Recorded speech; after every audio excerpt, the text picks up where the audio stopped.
Bismillahirrahmanirrahim. Assalamualaikum warahmatullahi wabarakatuh. Alhamdulillah. Alhamdulillahilladzi ja'ala ni'matal iman wal islam wa hadana 'ala siratikal mustaqim. Asyhadu an la ilaha illallah wahdahu la syarika lah wa asyhadu anna Muhammadan abduhu wa rasuluhu la nabiyya wa rasula ba'da. Allahumma salli wa sallim ala sayyidina Muhammadin wa ala alihi wa sahbihi ajma'in. Rabbi syrah li sadri wa yassir li amri wa hlul 'uqdatam min lisani yafqahu qawli wa ba'd. Ahibail kiram, seluruh jamaah Masjid Raudatul Muslimin yang insyaallah dimuliakan oleh Allah. Di pagi hari yang penuh dengan keberkahan ini, mari sama-sama kita bersyukur kepada Allah Subhanahu wa taala atas segala macam nikmat yang telah Allah berikan kepada kita, baik nikmat sehat afiat, nikmat iman, terkhusus nikmat Islam, sehingga kita bisa berkumpul di masjid yang kita cintai ini guna melaksanakan berbagai macam rutinitas subuh kita. Salah satunya yaitu adalah kajian-kajian Islam yang menghantarkan kita semakin dekat kepada Allah Subhanahu wa taala. Salawat beriring salam senantiasa terlimpah curahkan kepada junjungan Nabi besar kita Nabi Muhammad sallallahu alaihi wasallam. Dengan mengucapkan Allahumma salli ala sayyidina Muhammad wa ala ali sayyidina Muhammad. Assalamu alayka ya Rasulullah. Dengan bersalawat kepada junjungan Nabi besar kita Nabi Muhammad sallallahu alaihi wasallam, kita berharap bahwa salawat tersebutlah yang menghantarkan kita semakin dekat dan semakin cinta kepada Nabi besar kita Nabi Muhammad sallallahu alaihi wasallam. Ma'asyiral hadirin rahimakumullah. Di pagi yang mulia ini insyaallah kita akan bahas tentang kitab Risalatul Al-Mu'awwadah lil Imam Al-Haddad atau Habib Abdullah bin Alwi Al-Haddad. Kita masuk kepada bab faktor-faktor yang meningkatkan kualitas keyakinan dan keimanan kita kepada Allah Subhanahu wa taala. Qala musannif rahimallahu taala wa nafa'ana fi ulumi fid dharain amin. Faslun, bermula ini yaitu suatu pasal. Wa 'alaika ayyuhal akhul habib bi taqwiyatil yaqinika wa tahsinihi fa innal yaqina idza tamakkana minal qalbi wastawla 'ala saral ghaibu ka'annahu syahadatun. Wa 'alaika ayyuhal akhul habib. Imam Haddad menggunakan kalimat wa 'alaika, hendaknya kita semua wahai saudaraku yang tercinta, kata beliau, bi taqwiyatil yaqinika wa tahsinihi, hendaknya engkau itu memperbagus dan menguatkan keyakinanmu kepada Allah Subhanahu wa taala, dan bukan cuma dikuatkan keyakinan tersebut, wa tahsinihi, dan perindah keyakinan tersebut. Karena ketika keimanan atau keyakinan sudah semakin kuat, sudah semakin bagus kepada Allah Subhanahu wa taala, maka kacamata cara pandang kita terhadap sesuatu tersebut, kalau diibaratkan oleh Imam Haddad di sini, adalah akan terbuka apa-apa yang sebelumnya tertutup ketika kita memandang sesuatu. Maksud terbuka di sini adalah kita bisa mengambil segala macam pembelajaran dari apa-apa yang kita lihat, baik itu dari makhluk hidup yang berupa manusia, baik itu makhluk hidup yang berupa selain manusia. Maka yang muncul di pandangan kita adalah kualitas keyakinan yang semakin bagus kepada Allah, karena kita bisa mengambil segala macam sesuatu ibrah atau manfaat untuk hal tersebut meningkatkan keyakinan kita kepada Allah. Dari berbagai macam aspek keyakinan atau menguatkan keyakinan kepada Allah Subhanahu wa taala. Maka di bab ini Imam Haddad membatasi hanya ada 3 faktor. Nanti insya Allah kita akan bahas. Karena kenapa kita harus meningkatkan keyakinan kepada Allah Subhanahu wa taala? Karena syaitan itu sangat sulit mendekati seseorang yang yakinnya kepada Allah itu sudah 100% kuat, sudah 100% bagus. Sebagaimana diibaratkan dalam kitab tersebut dalam hadis baginda Rasulullah Shallallahu Alaihi Wasallam, di mana kata Rasulullah, ketika seseorang sudah memiliki keimanan dan keyakinan yang bagus serta kuat kepada Allah, itu seperti Sayyidina Umar. Sesungguhnya inna syaitana, kata Rasulullah, sesungguhnya syaitan tersebut jangankan mendekati Sayyidina Umar, melihat bayangan Sayyidina Umar aja tidak berani. Apalagi mendekati Sayyidina Umar. Maka hal inilah yang memang harus kita punyai. Karena alamatul suluk ilallah, jalan pertama yang paling mendasar untuk suluk kepada Allah Subhanahu wa taala, di mana seorang hamba tersebut harus dulu menguatkan keyakinannya kepada Allah. Jangan suluk, kita ngomong suluk-suluk tapi keyakinan kita cuma sebatas kita kuat keyakinannya kepada Allah kalau sudah kita menerima sesuatu. Karena apapun yang dinamakan suluk kepada Allah Subhanahu wa taala itu tidak melihat aspek apapun, yang dia lihat adalah menggunakan kacamata bahwa inilah yang memang nanti kelak akan meningkatkan kualitas keyakinanku yang semakin bagus kepada Allah. Sebagaimana seperti ini Bapak dan Ibu. Kita pergi ke Pekanbaru atau kita pergi ke Jakarta atau kita umrah atau kita berangkat haji. Kita tidak kenal supirnya itu siapa. Kita tidak kenal pilotnya itu siapa. Tapi kita yakin kalau kita akan sampai dengan selamat ke tujuan. Hendaknya paradigma pikir inilah yang kita miliki ketika kita sudah mengenalkan segala sesuatu, konsep yang sudah ditawarkan Allah di dalam Al-Quran, maka di sini dikatakan wayak waliyakin wayahsunu bi asbabin. Kualitas keyakinan yang kuat dan kualitas keyakinan yang bagus itu ada beberapa sebab.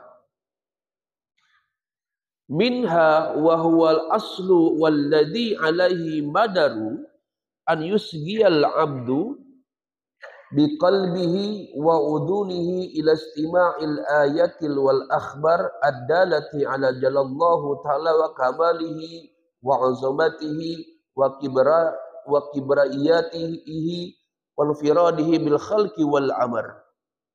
Jadi di sini Imam Haddad kata beliau, poin paling penting yang pertama kali ketika seseorang ingin kualitas yakinnya, kualitas imannya semakin mantap, semakin bagus kepada Allah Subhanahu wa taala, maka bukalah, kata beliau,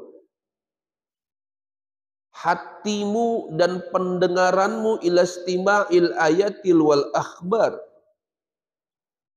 untuk mendengarkan ayat-ayat dari Al-Quran dan hadis-hadis dari baginda Rasulullah serta hikayah-hikayah atau sirah-sirah nabawi atau managib-managibnya para ulama.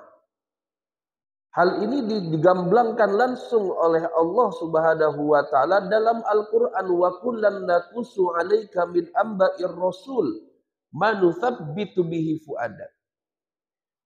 Allah berfirman kepada Rasulullah, ya Muhammad, ceritakan tentang nabi-nabi terdahulu.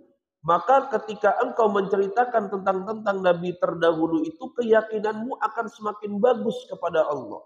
Hal ini dikias oleh ulama kita, bahwa ketika kita mempelajari segala macam sesuatu, pertama kali itu yang harus diaktifkan di dalam diri kita ini adalah tidak cuma pendengaran zahir kita.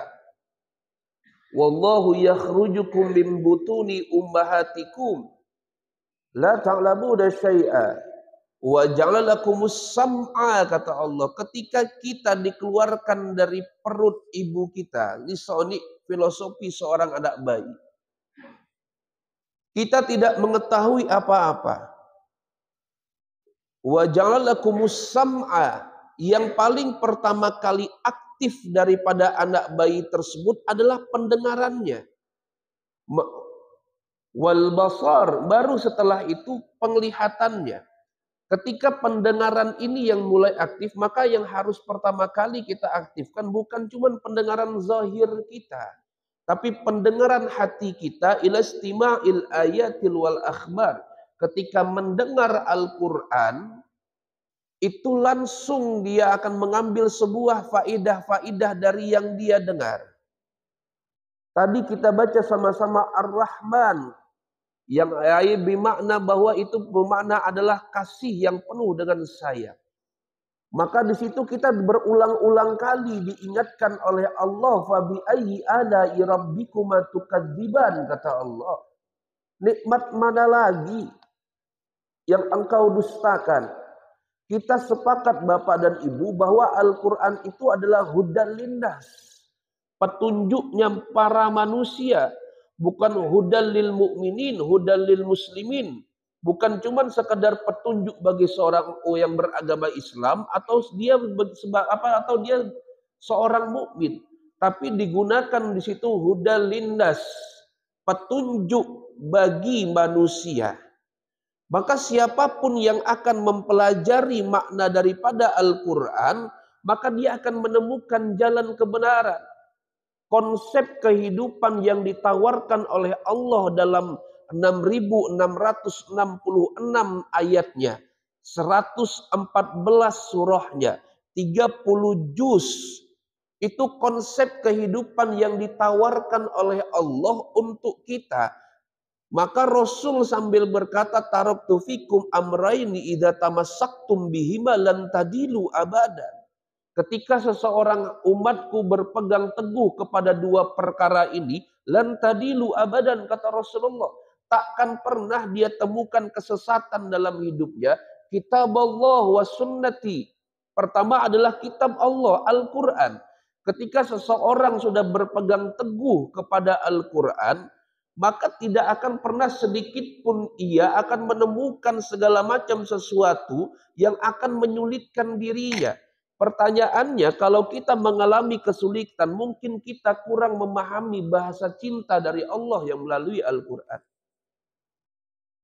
Maka Allah bilang bagi orang-orang yang tidak percaya kepada kebenaran Al-Quran, konsep kehidupan yang ditawarkan Allah melalui Al-Quran, Allah memang dalam surah Al-Baqarah tersebut di ayat 20-an itu ada Allah bilang, wa in kuntum raibi mimma nazzalna ala abdina fa'tu bi suratin min mithli wa da'u syuhada'akum min dunillahi in kuntum shadiqin, kata Allah.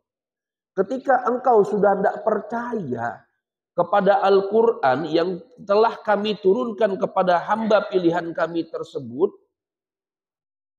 faktu bi suratin min misli, Allah bilang coba kau tulis satu surah atau satu ayat yang kebenarannya itu hakiki atau absolut, yang mampu bisa nanti menjadi petunjuk sampai yaumil qiyamah, yang bisa menjadi pedoman hidupmu. Tulis satu surah semisal yang ada di Al-Quran tersebut, yang memang kualitas surahnya, kualitas pedomannya itu sama dengan Al-Quran.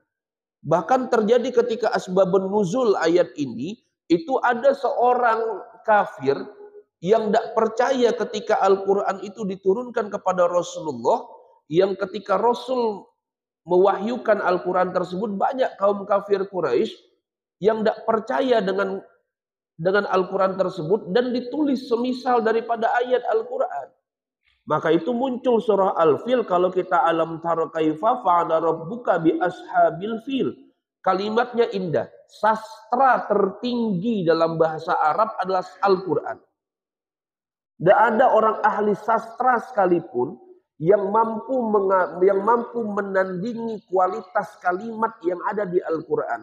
Bahkan orang kafir tersebut memanggil ahli-ahli sastranya, ahli-ahli syairnya, menuliskan surah sebanding dengan surah Al-Fil. Hingga muncullah Al-Fil wa ma huwa fil. Jadi kualitasnya tidak sebanding. Gajah, ma huwa fil, apa itu gajah?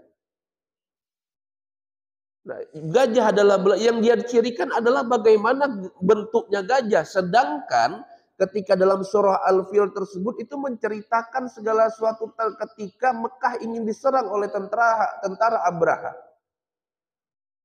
yang berpasukan gajah, ini kualitasnya sudah beda. Maka buka telinga hatimu, telinga zahirmu untuk mendengarkan Al-Quran, yang dimana ketika pendengaran kita itu aja Bapak dan Ibu berpahala. Makanya Gus Baha itu selalu gambang mengatakan bahwa umat Islam itu paling enak masuk surganya.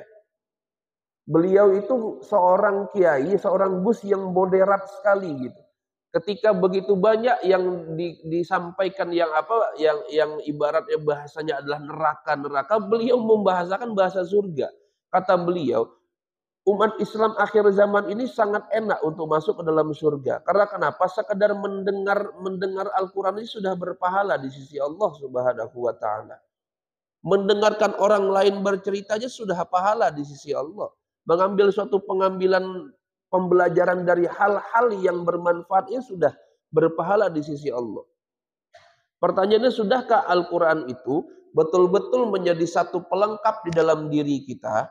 Satu pelengkap yang tidak kita tinggalkan sebagaimana kita makan.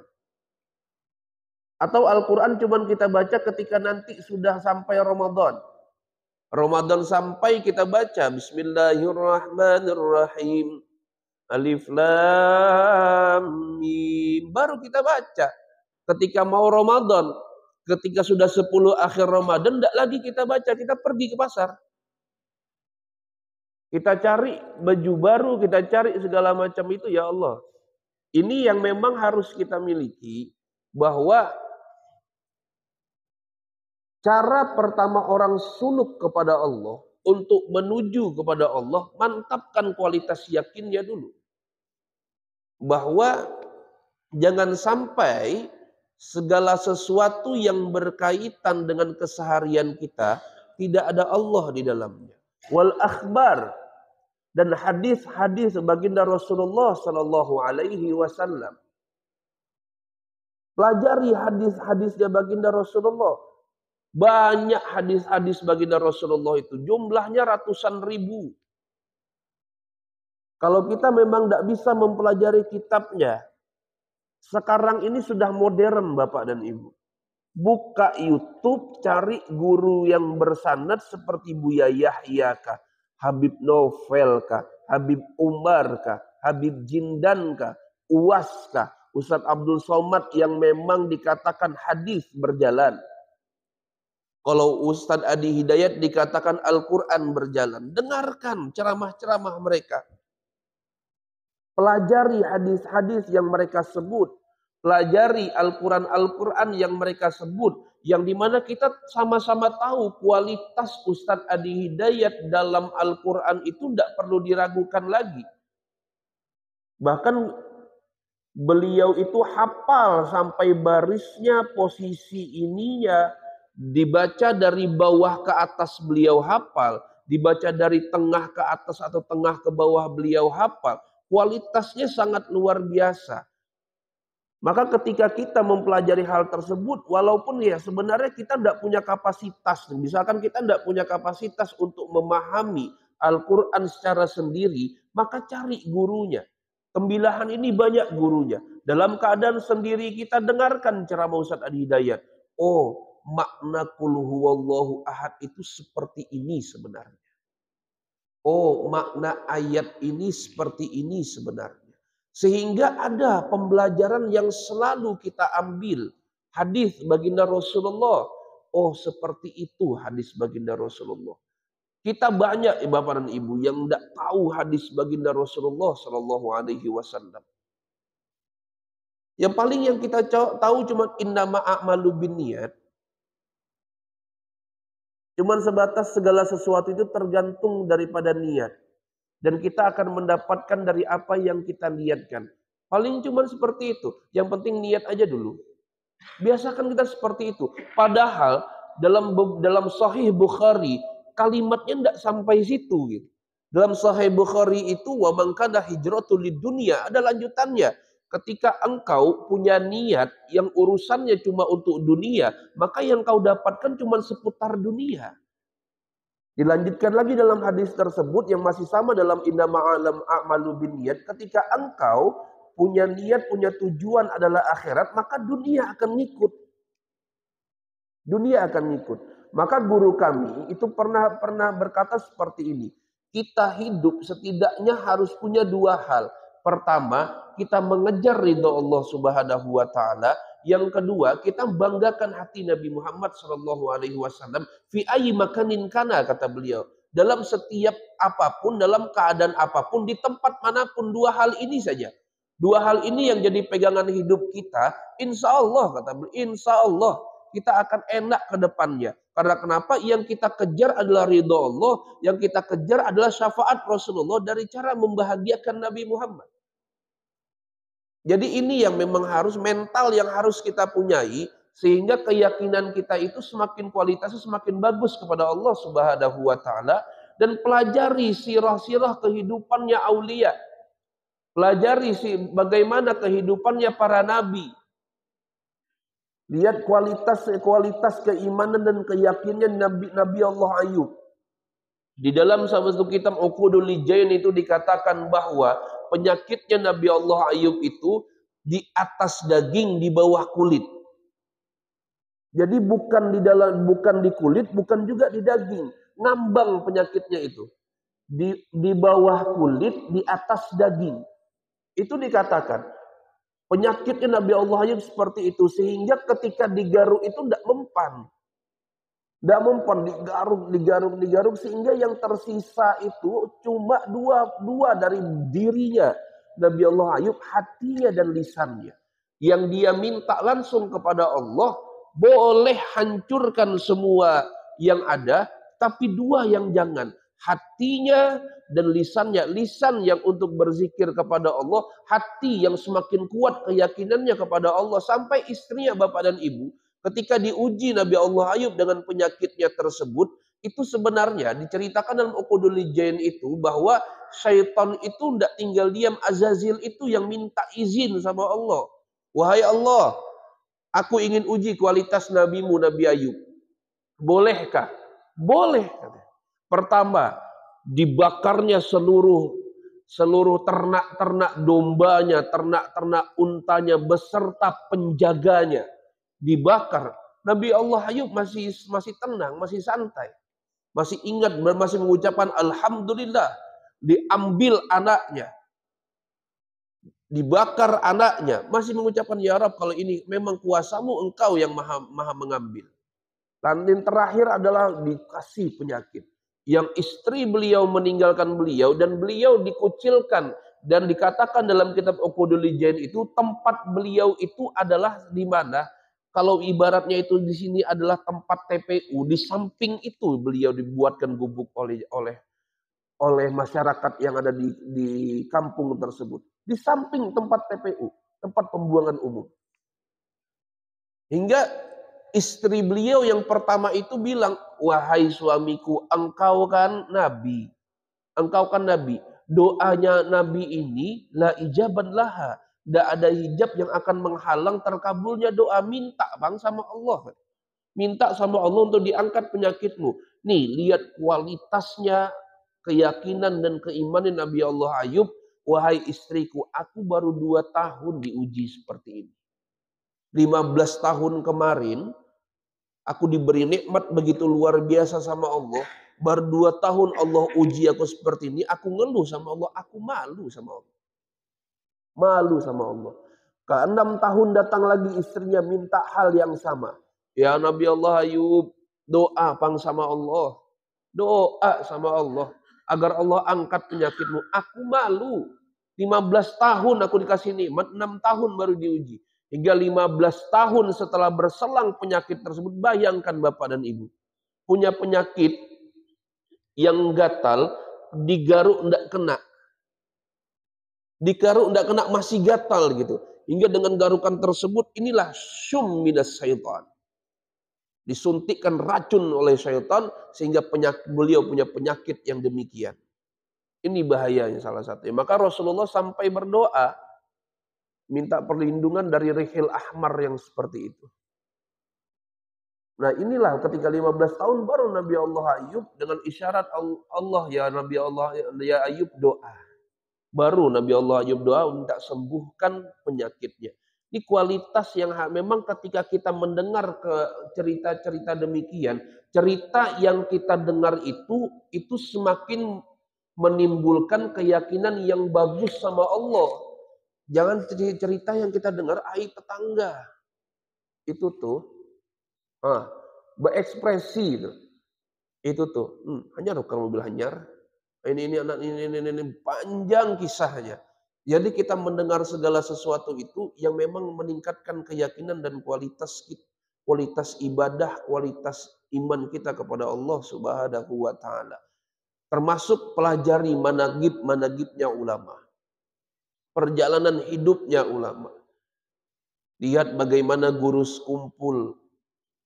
Beliau suluknya kepada Allah. Lihat Imam Haddad nih yang kita pelajari kitab beliau sekarang. Bagaimana suluknya kepada Allah. Usia 4 tahun diuji sama Allah punya penyakit cacar tapi di bola mata. Cacar di bola mata. Hingga dengan penyakit tersebut buta beliau. Imam Haddad buta usia 4 tahun dengan sebab penyakit cacar yang timbul di bola mata. Ketika itu apakah beliau mengeluh kepada Allah? Tidak. Sampai-sampai ketika namanya anak 4 tahun, 5 tahun itu diajak main sama kawannya. Kawannya itu ingin nyesatkan dia.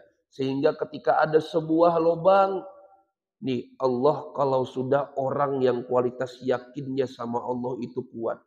Ketika Allah ambil suatu nikmat dalam diri kita, itu sejatinya Allah ingin memberikan nikmat lain dalam tubuh kita. Hingga dibuka mata hatinya sama Allah semakin kuat, semakin tajam. Maka Imamul Haddad mendapat julukan Ainul Basyirah. Hingga ketika kawannya menyeret beliau ke lubang, di hadapan lubang tersebut Imam Haddad lompat. Buta matanya tapi lompat beliau. Disinilah bahwa seorang ulama itu memang dari kecil pendidikan yang diajarkan kepada anak-anaknya termasuk Imamul Haddad ini, abahnya itu mengajarkan pendidikan yang memang itu pendidikan suluk kepada Allah. Jadi yang ditanamkan kepada anak-anaknya tersebut bukan mata kuluna mim ba'di. Apa yang kau makan nak setelah ayah ibumu nanti tiada. Kalau kau tak sekolah tinggi-tinggi, kau tak akan dapat pekerjaan. Kalau kau tak sekolah tinggi-tinggi, kau mau hidup kayak mana? Kalau kau tak kerja, bagaimana kau ngasih makan anak orang nanti setelah menikah? Tapi yang ditanamkan oleh ulama-ulama kita itu, ma ta'buduna min ba'di. Apa yang kau makan nak, setelah apa yang kau sembah nak, setelah nanti ayah dan ibumu tiada.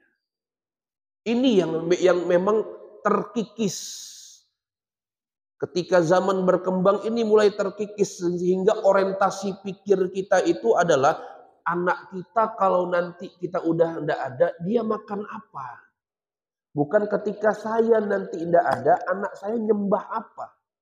Sudahkah bagus ibadahnya kepada Allah? Sudahkah bagus puasanya kepada Allah? Sudahkah betul-betul dia bisa mengenali Allah, Tuhannya, Rasulullah, Nabinya?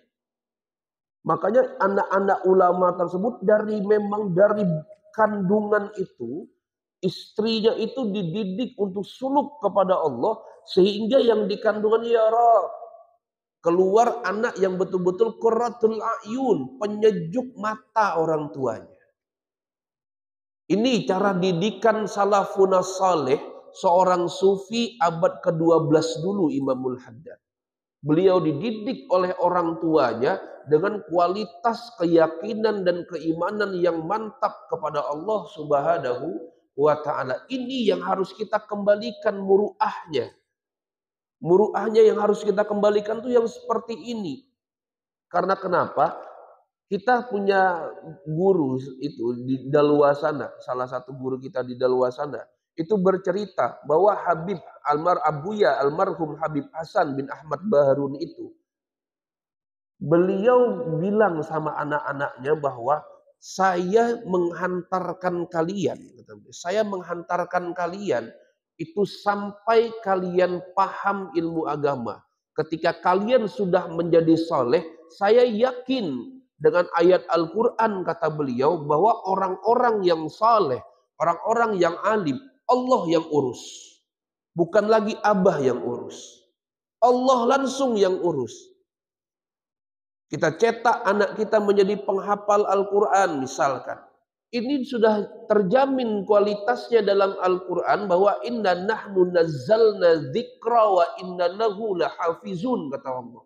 Kami yang menurunkan Al-Quran, maka kami menjaga, kami yang langsung akan menjaganya. Ketika orang hafiz Quran yang sudah menjaga Al-Quran di dalam dirinya, di dalam ingatannya, di dalam hatinya, maka tidak pernah Bapak dan Ibu kita temukan hafiz Quran yang hidupnya notabene itu di bawah rata-rata, terkecuali beliau yang mau seperti itu. Tidak pernah kita temukan. Karena kenapa? Yang beliau pegang adalah pedoman hidup. Yang beliau simpan adalah pedoman kita.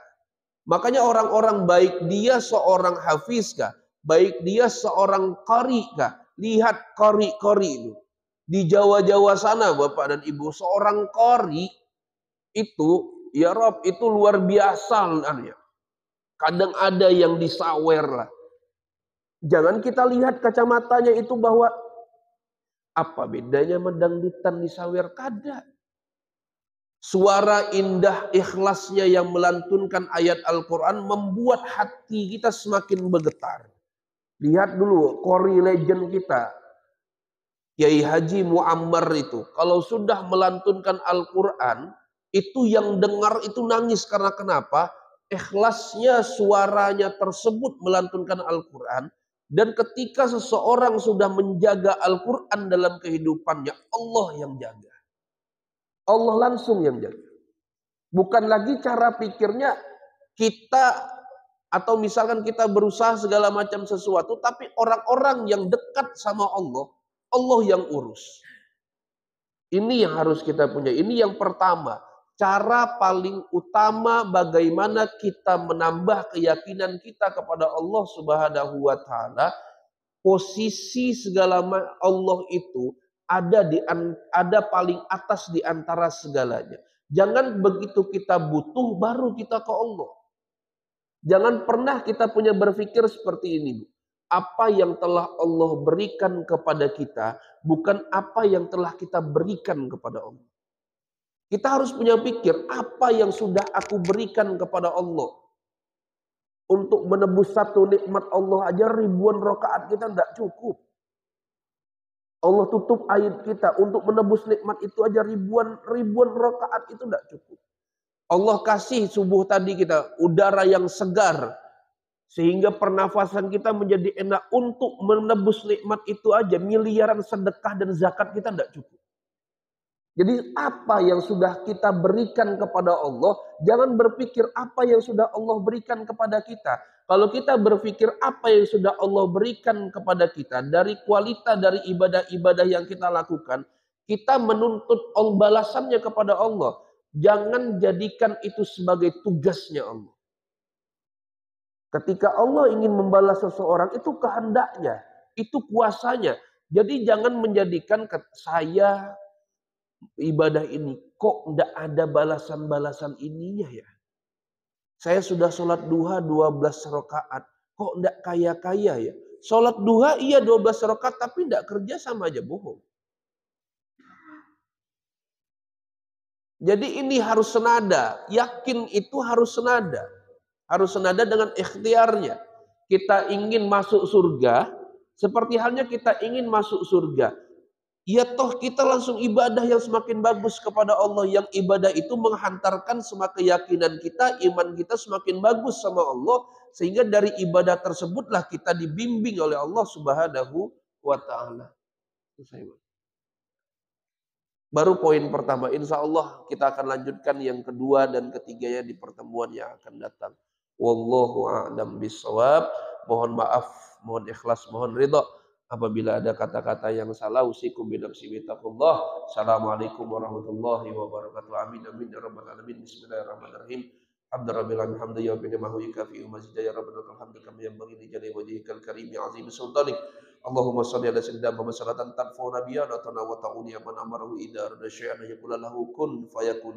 Allahumma ij'alna wa ahlana wa auladana min ahli ilmi wa lil khair min ahli ilmi al istiqamah min al Qur'an al ibadah wa nas'aluka ilman nafi'an wa amalan mutakabbalan wa rizqan katsiran halalan thayyiban wa khuluqan hasanan. Allahumma faqihna fid din wa alimna bit ta'wil warzuqna wa iyyahum fahman nabiyyin wa hifzal mursalin wa ilhaman malaikatil muqarrabin fi afiyati ya arhamar rahimin. Subhanakallahumma wa bihamdika nasyhadu an la ilaha illa anta wa nastaghfiruka wa atubu ilaik. Wa sallallahu ala sayyidina Muhammad nabiyyi wa ala alihi wasallam. Subhana rabbika rabbil izzati amma yasifun wa salamun alal mursalin walhamdulillahi rabbil alamin.